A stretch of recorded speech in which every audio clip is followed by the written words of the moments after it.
अरे असं डोसक्याला हात लावून बसायला काय झाले? सगळं माहित असताना बी विचारलास का? पावसानं शेतकऱ्याच्या आयुष्याचा मजाक केला आणि आता तू मजा करायला सोय.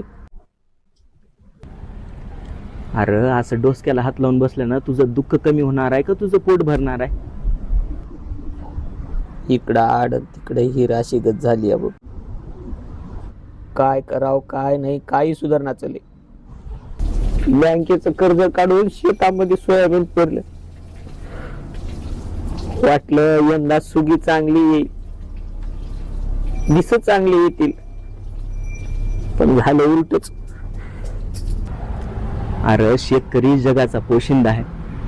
असं शेतकऱ्यांना हातपाय गाळून बसल्यानं कसं होईल रे? कशाचा पोषित